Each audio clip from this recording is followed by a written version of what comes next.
WhatsApp guys, आज हम देखेंगे मौलाना बोला रमजान खत्म होने दो दिल्ली का नक्शा बदल दूंगा। क्यों, ये नक्शा बनाता है क्या? क्या क्या डिपार्टमेंट है इसका, देख लेते हैं। वक्फ बोर्ड बिल के ऊपर पूरी वीडियो है। मिस्टर मुन्ना भाई की क्या है पूरा मामला, देखते हैं। चैनल तो प्लीज सब्सक्राइब, वीडियो कर दे लाइक। 1 2 3 गो। रोड पे अभी तो यह झांकी है, ओहो अभी तो यह झांकी है, पूरा खेल तो बाकी है। हाँ, ये खेल बाकी, बहुत खेल बाकी है। क्या करेंगे आगे? रोड पे आऊंगा, रोड पे ही तो है। उम्र का तो लिहाज करो अंकल। अभी तो छोटा सा टेलर चल रहा, रमजान खत्म होना था। नहीं भी लग रहा है मौलाना तू बहुत जल्द रोड पे आने वाला है, क्योंकि प्रोटेस्ट के नाम पर तू तोड़फोड़ तो करेगा ही, दंगा फसाद तो करेगा ही, फिर बुलडोजर आ जाएगा तेरा सर्वनाश करने के बाद। तो एक ही चारा बचेगा, रोड पर कटोरा लेकर भीख मांगने वाला। अल्लाह के नाम पे दे दे बाबा। अरे मेरे भाई, मैं तुझे नहीं बताने का। साइड में हटा के कैमरा हटा के बता। क्या जानकारी है? साइड में चल रहे हैं, क्या बताओगे? उस कैमरे को हटा, मेरे भाई। कैमरा को भी हटा देंगे। अरे जान, मैं हटा रहा हूँ कैमरा, आ जाओ इधर, आओ आओ, लो हटा रहा हूँ कैमरा, इधर आओ आओ। क्या बताओगे आप मुझे? मैं क्या बताना चाह रहा हूँ, मैं ये बताना, मैं यही तो पूछ रहा हूँ, क्या है ये देखो बिल लेकर पढ़ के तो बताओ। मैं मेरे भाई, अब क्या है बोर्ड पर गवर्नमेंट ने जो बिल लेकर आए, देखो क्या है वो? जो क्या है ये। अगर तुम में दम है तो हुकूमत से सवाल करो, लोगों से नहीं। अगर ये जज्बा रखते हो, लोगों से क्या पूछ रहे हो? लोगों से आगे मत पूछो, हुकूमत से सवाल होगी तो प्रदर्शन कर। अरे भाई, लोगों से सवाल मत करो, हुकूमत से सवाल करो। ये सही है, तकलीफ तो बतानी पड़ेगी ना तेरे को है, और सवाल सरकार से। हाँ भैया। अरे ये तो ऐसा हुआ, गजब तू भैया, डॉक्टर के गजब। पास जाकर बोले कि हमारे अम्मी जान को चलने में तकलीफ हो रही है, लेकिन ये क्यों है इसकी जानकारी हमारे पड़ोस वाले अब्बू देंगे। दोस्तों, शाहीन बाग वाली टोली अब दोबारा जंतर मंतर यानी दिल्ली पहुंच चुकी है, और अब की बार वक्फ बिल को लेके। देखो, मदरसा साहब पहुंचे हैं तो नमूने और जाहिल ये सब तो मिलेंगे ही। हम लोग भी आज इन्हीं का जाहिलानापन देखते हैं। अभी मजा आएगा ना भिड़ो। कहाँ से आए आप लोग? हम मेवात से आए जी। मेवात से आए हैं। आपके पोस्टर्स में बस मैं ये जानना चाहती हूँ कि क्या लिखा है, और आप लोगों ने इतने सारे जो भाषण सुने उससे आप लोगों ने क्या सीखा? ये तो आपने सीख लिया यहाँ खड़े होकर। सुबह से आप हमारे साथ हो, सबसे पहले हम ही आए थे यहाँ पे, ठीक है? इनने सीख लिया। जिस वजह से आए वो वजह पूरी होनी चाहिए हमारी। वक्त बिल को वापस लिया जाएगा। अच्छा, क्या लिखा है, अगर आप पढ़ के बता पाए? आप पढ़ लो ना। आप बता दीजिए भाई, मेरा प्रोटेस्ट के अंदर शामिल हो। खुलासा ये है, वक़्फ़ बिल वापस लो। क्या लिखा है, पढ़ पाओगे बेटा? जो सब कुछ इन पे लिखा हुआ इसकी है, हंसी भी बता रही खुलासा है। ये है कि अब आवाज कुछ नहीं पता, कुछ नहीं पता। अरे बिल बाद में वापस करा लेना, पहले तू वापस उल्टे पर जा और स्कूल में एडमिशन ले ले। तू पढ़ेगा नहीं तो अपना मकसद भूल जाएगा। तू मान ले अनपढ़ रह जाएगा तो कोई भी मौलाना तेरे पोस्टर पर लिख देगा कि यहाँ फ्री में मारी जाती है, तो फिर तू पढ़ तो सकता नहीं। यही कहेगा कि आप ही पढ़ लीजिए, और जो पढ़ेगा वो मार के चला जाएगा। वो भी फ्री में। तो इसलिए जाहिल उल्टे पैर पहले जा और एडमिशन ले स्कूल में। हर पॉइंट में मुसलमान जो हमारे देश के 200 करोड़ से भी ज्यादा आबादी है, इंडोनेशिया से सबसे ज्यादा मुसलमान इंडोनेशिया के बाद भारत में है। मुसलमान जो हमारे देश के 200 करोड़ से भी ज्यादा। मलाई आंटी नहीं रोजे चल रहे हैं, ऐसे सूखा नशा नहीं करने का रे। अरे रोजा तो टूटेगा ही, ऊपर से कितने लोगों का पिछवाड़ा टूट जाएगा। 200 करोड़ की तू बताती फिरेगी कि मुस्लिमों की जनसंख्या भारत में 200 करोड़। ये नहीं रुकती, रोको इसको। ये लोग बावले तो हो ही जाएंगे, इसीलिए ऐसा नशा नहीं करने का। इसलिए दोस्तों, ये जो प्रोटेस्ट है या फिर जो भी प्रोटेस्ट ऐसे ऑर्गेनाइज किए जाते हैं, वो बाद में ले लेते हैं पॉलिटिक्स का रूप, वोट बैंक का रूप। वही चलता है। यहाँ भी कुछ यही हाल है। यहाँ वो लोग भी प्रोटेस्ट करने आए हैं जो जेपीसी में शामिल थे, सुझाव देने वाले जो थे। उदाहरण के लिए इसी को देख लो, लफंडरेल चचा ओवैसी। आप बताइए कि कल कोई भी जाकर कल कोई भी जाकर कह देगा कि मस्जिद नहीं है, और कलेक्टर बोल देगा कि इंक्वायरी, और जब इंक्वायरी कलेक्टर ऑर्डर करेगा इस बिल के कानून के तहत, इस बिल के तहत, तो जब तक कलेक्टर की इंक्वायरी नहीं होगी वो आपकी प्रॉपर्टी नहीं रहेगी। यही होगा ना। अगर आपकी मस्जिद है, कोई जाके बोलेगा मस्जिद नहीं है, कलेक्टर को कंप्लेंट दे दिया, कलेक्टर इंक्वायरी ऑर्डर करेगा, इंक्वायरी तक जब इंक्वायरी ऑर्डर करेगा तो वो मस्जिद ही नहीं रहेगी, वक्त नहीं रहेगा। दिल्ली में 123 प्रॉपर्टीज हैं जिसको दिल्ली वक्फ बोर्ड कहता है हमारी है, और गवर्नमेंट बोलती हमारी है। पार्लियामेंट सामने की मस्जिद आप देखते हैं ना, वो वो क्या सरकार का कि हमारी प्रॉपर्टी है? कल कलेक्टर ऑर्डर करेगा और नोटिस लगा देगा गवर्नमेंट प्रॉपर्टी, वही तो कर रहे हैं। नहीं लफंडरेल चच्चे नहीं, उसी को रोकने के लिए तो ये एक्ट बनाया जा रहा है, ये कानून बनाया जा रहा है। पहले वही वक्फ बोर्ड था ना जो किसी भी जमीन को, किसी भी मंदिर को अपना बता देता था।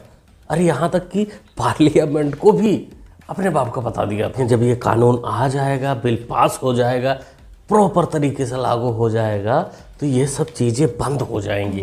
अरे बंद मतलब तुम लोगों की दुकान बंद हो जाएगी, बाकी इससे हम मुसलमानों का कोई लेना देना नहीं है, जैसे CAA में नहीं था। देखिए प्रोटेस्ट कर रहे हैं और हम सड़क से लेकर संसद तक प्रोटेस्ट कर रहे हैं, करेंगे। इसकी बिल की मुखालफत कर रहे हैं और इसलिए कर रहे हैं क्योंकि ये बिल जबरदस्ती टारगेट करके हमारी कम्युनिटी को जो थोपा जा रहा है, जब तक ये बिल सरकार वापस नहीं लेती, हमें इंसाफ नहीं मिलता, हम मुखालफत करेंगे। ये बिल का विरोध लगे रहो, मतलब जिसके ऊपर पहले से ही चोरी का आरोप हो, और चोरी बिल का, बिजली के बिल का 1,91,00,000 का बिल भरो, क्या कर रहा था? उसको जल्दी बिल भरो, इस बिल को छोड़ो।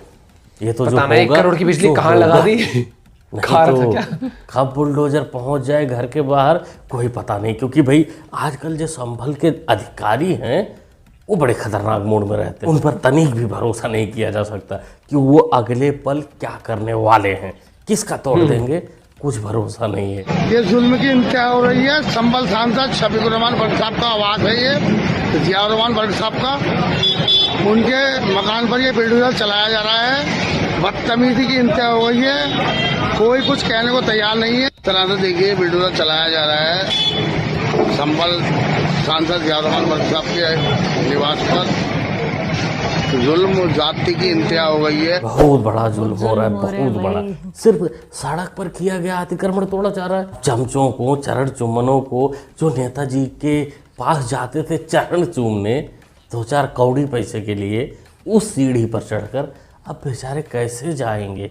अब सीढ़ी तो हट गई है, अब कूद के जाना पड़ेगा। कूदने में इनका पिछवाड़ा फट गया तो फिर क्या करेंगे बेचारे? वैसे एक चीज नहीं फटेगी, मुन्ना भाई का टी-शर्ट, मतलब वेबसाइट पे जो टी-शर्ट लिस्टेड हैं वो बिल्कुल नहीं फटने वाली। आप सबको याद होगा पहले भी मैं इस वेबसाइट से कुछ टी-शर्टें बेची थी और आप सबका अच्छा रिस्पांस था, लेकिन बात बीच में उसको बंद कर दिया गया था, अब दोबारा चालू हुआ है।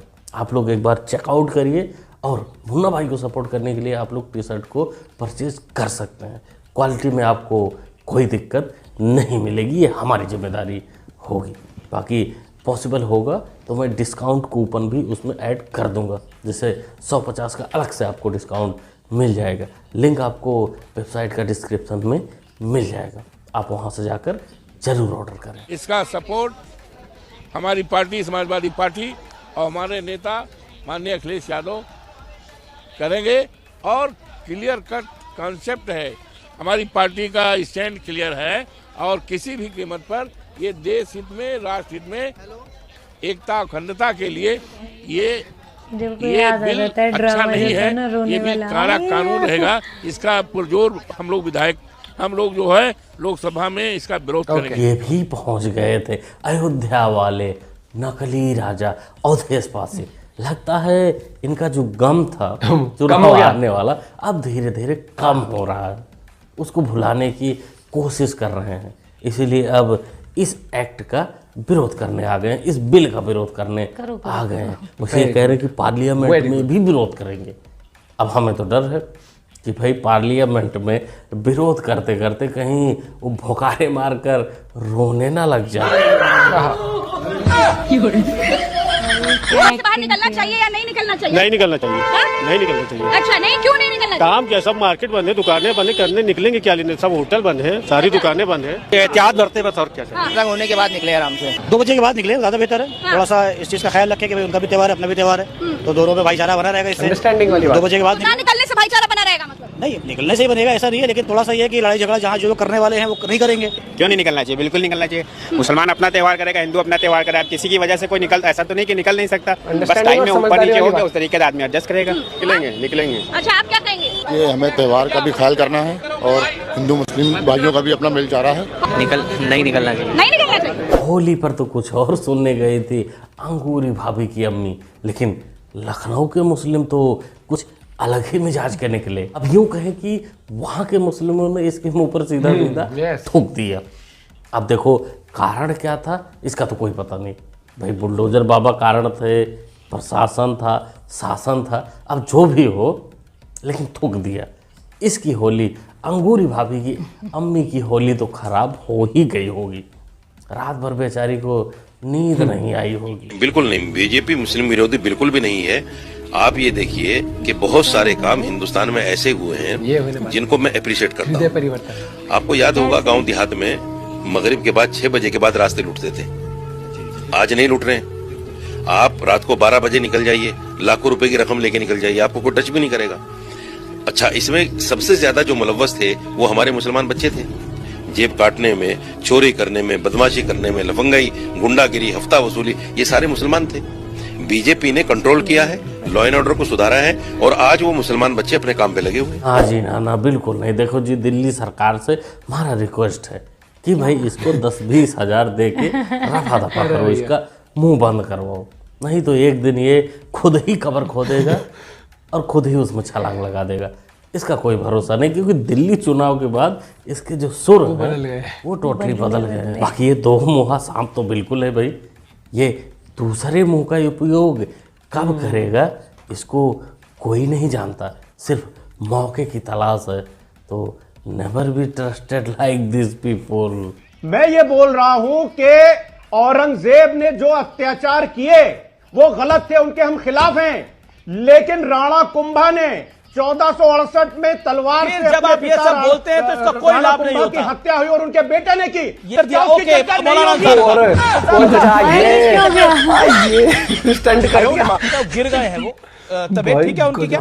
भाई तबीयत किस पे बैठे थे? स्टूल पे बैठे थे, ये कुर्सी पहले से ही गिरे हुए लोग लगते हैं। इसलिए जैसे ही राणा कुंभा का नाम लिया वैसे ही जमीन दोष हो गया। हम तो भगवान से प्रार्थना करेंगे कि इसके तीनों टांगों को सही सलामत रखे, जिससे आने वाले दिनों में ये औरंगजेब के कसीदे पढ़ते रहें, लोगों की गालियां सुनते रहें। क्या कहना चाहेंगे दोस्तों ऐसे लोगों को? कमेंट करिए अपना भाई। ये लास्ट वाली क्लिप तो गजब ही थी यार। ये क्या डंडे पे बैठे थे या कोई स्टूल लगा के बैठे थे एकदम से आराम से? भाई यार कुर्सी वुर्सी पे तो बैठना चाहिए, ऐसे नहीं करना चाहिए। या तो वैसा स्टूल लेके बैठे होंगे जो डिसबैलेंस हो गया। यार कुर्सी तो रख ही लेते हैं। बाकी देखो, एक तो वो बहुत बार देखा गया आंदोलन में ऐसे लोग शामिल हो जाते हैं पैसे के चक्कर में कि जिनको ये नहीं पता होता कि भाई बिल क्या है, मामला क्या है। क्योंकि मुझे लगता है अगर आप भीड़ के साथ चल रहे हो ना, बाकी भी छोड़, एटलीस्ट जो बोर्ड पे लिखा उन्हें उससे भी मतलब नहीं, बस उन्हें पता है ये रे पैसे और ये पकड़े। आंदोलन में चलते हो तो आपको पता होना चाहिए ना कि मैं क्यों हूँ इसका पार्ट। ये चीज अब टीम इंडिया के लिए कोई खेल रहा है, वो टीम इंडिया की तरफ से बैटिंग करेगा, पाकिस्तान की तरफ से बैटिंग करके आ जाएगा वहां जाके। सोच के चलना चाहिए कि आप जिस भी मुद्दे के ऊपर आप बात कर रहे हो, डिबेट कर रहे हो या स्टैंड ले रहे हो, वो मुद्दा क्या है। भेड़ चाल तो दुनिया चल रही है, फिर चलते रहो भेड़ चाल, फिर घर पे बैठ के टीवी देख लो। ये चीज नहीं, मैं ये नहीं कह रहा सही गलत, मैं तो सबसे पहले ये कह रहा हूँ कि अगर तुम गए हो आंदोलन में तो पता तो होना चाहिए तुम किस लिए आंदोलन कर रहे हो, किस लिए प्रोटेस्ट कर रहे हो। भाई साहब very good, I like it. क्या बोलूं, एक वो अंकल क्या कह रहा कि अभी तो जमीन पर वो रोड पर आऊंगा। अबे रोड पे तो थे अंकल, ये तो जबरदस्ती का वो है। आबादी पूरी खत्म है। एक वो उसने 200 करोड़ की आबादी बता दी इंडिया में। ये भाई साहब ये पता ना कौन से सूखे से करके भाषण देते हैं आधे मंत्री लोग ना। मुझे लगता है कि भैया आधी बातें तो इनकी सभी ना सर पाए। इनको ये लगता है कि 5 मिनट बोलना है ना कुछ तो बोल ही देते हैं कि पब्लिक वैसी नहीं सुन रही होगी। ये भैया गजब। अपना पॉइंट ऑफ व्यू आप लोग भी शेयर कर सकते हो। मिलते हैं आप लोगों से एक और वीडियो के साथ। और मिस्टर मुन्ना भाई जब भी रोस्ट करते हैं भैया समा बांध देता है भाई, वो मस्त अंदाज ही मस्त रखता है भाई। ऐसे कूल काम होके 2-3 पंचलाइन जब मार देना गजब। Bye bye, take care.